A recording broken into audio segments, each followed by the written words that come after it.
வணக்கம். நாங்கள் சேலத்துல வரோம்.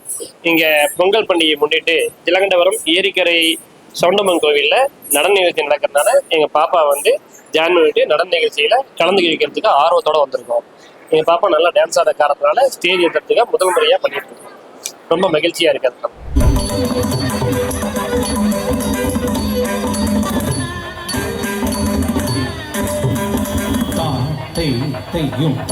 Tom, kita tak kata, yung Tom, kita tak kata, Tom, kita tak kata, kita tak kata, Tom, kita tak kata, kita tak kata, kita tak kata, kita tak kata, Tom, kita tak kata, kita tak kata,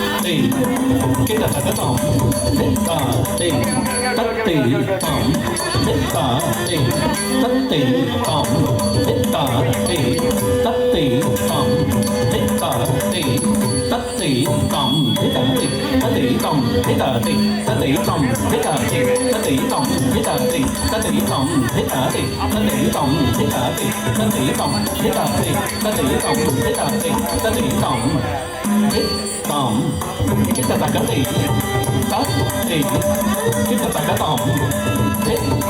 kata, kita tak kata, Tom, kita tak kata, kita tak kata, Tom,